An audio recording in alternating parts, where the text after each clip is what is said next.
Automated music boxes began as cumbersome sets of bells struck by hammers, but over the course of several hundred years, they've evolved into compact devices like this one. I'm sure you know how it works. Wind it up, and it plays a tune.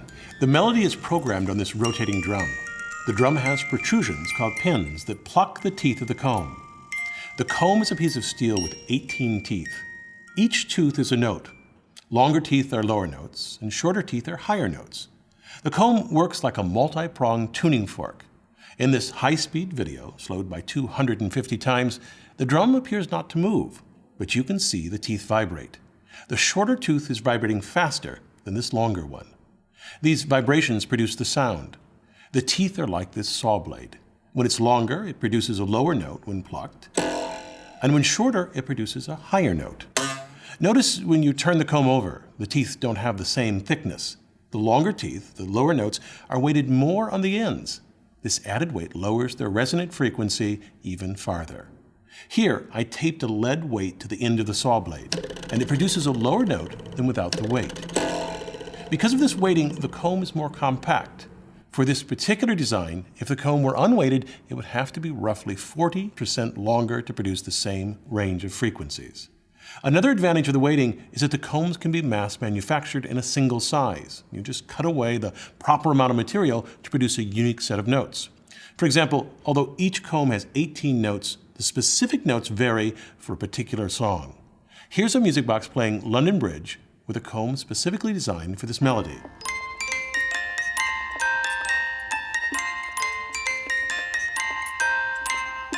And now here it is with a comb cut for a different melody, This Old Man.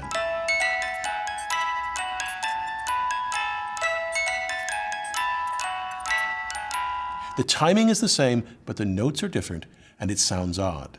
The difference in weighting is so subtle that these two combs are indistinguishable by eye. Inside the casing of the music box is a clock spring. It's a coiled strip of steel that is 40 centimeters long, unwound.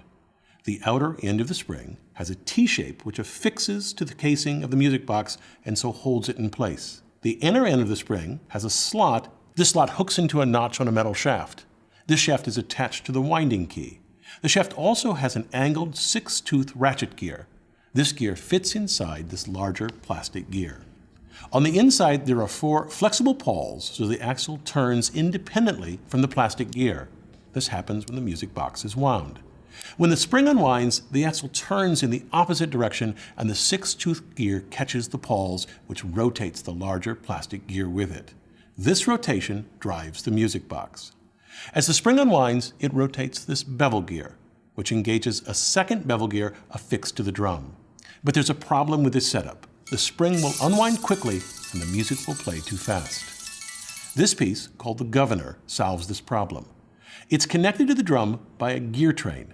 The gear train is compactly built into the music box. The rotation of the governor controls the speed. Stop the governor and the drum stops. The governor uses air resistance to control the release of the energy from the spring. Air resistance is proportional to the velocity squared of the object. When started from rest, the governor encounters little resistance and speeds up readily, but when it spins rapidly, over 3,000 revolutions per minute, air resistance swiftly increases, which prevents it from moving much faster. This action limits the speed of the governor and limits the rotational speed of the drum. To spin the governor so fast, the music box uses a multiplying gear train. It starts with the bevel gear driven by a spring, which engages a smaller gear on the drum. This multiplies the rotational rate by the ratio of the number of teeth on the larger gear to the number of teeth of the smaller gear, here 2.75 times. The drum is also affixed to a larger gear, which engages another smaller gear, this time multiplying the rotational speed by 5.75 times. The larger gear on this piece engages the smaller end of another spur gear, further multiplying the rate by 6.3 times. Lastly, this spur gear engages a worm screw on the shaft of the governor. It moves so fast it's blurred. Here, slowed down by a factor of 30, the movement is visible. The gear that engages the worm screw differs from the other gears. It has curled teeth. The shape of these teeth allows it to better engage the screw. The worm screw turns once for every tooth on the gear, and since there are 24 teeth, it multiplies the rotational rate by 24 times. This means that for every single revolution of the first bevel gear, the governor rotates 2,400 times.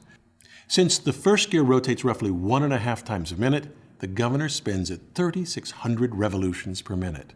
As I noted, this music box evolved from devices that used bells struck by hammers. The replacement of these bells with a comb was the technical breakthrough that catalyzed a music box industry that blossomed in the 19th century. The compact comb movements were built into snuff boxes, clocks, and large pieces of furniture. As the industry flourished, music boxes grew more complex. Some, for example, sported dual barrels and combs, which played simultaneously to produce rich harmonies. The first music boxes used cylinders, but were superseded by boxes that used discs, which could be easily changed. Here, the melodies were punched into a metal disc. With this innovation, music boxes shrunk and their cost declined. For 100 years, music boxes were the way a family listened to music in the home. But by the turn of the 20th century, the phonograph and radio had displaced them. Music boxes were shoved into attics or, more often, left to rot in junkyards. These modern music boxes, then, are a charming vestige of a past filled with brilliant engineering and craftsmanship. One last thing. If you hold a music box in your hand, it's not very loud. But if you place it on a hollow container, it's much louder and richer. The vibrations of the comb are transferred through the metal base into the container where they resonate. This resonance amplifies the sound. Also, if you rest the music box gently against your teeth, the music will resonate inside your skull.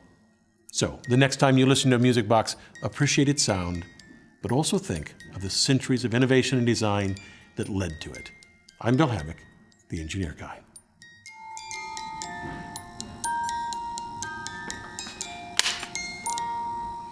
The drum has protrusions called pins that pluck the teeth of the comb.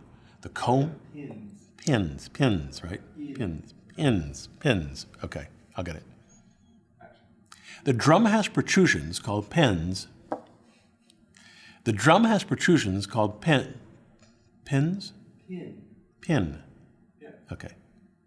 The drum has protrusions called pins that plunk the teeth. Did I get it right? Pin. Okay. And now I can't say the in one because when I say it, I say pin. Okay. All right. Action. The drum has protrusions called pins that pluck the teeth of the comb. The comb is a piece of. Did I not get it? No. Pin. Is that right?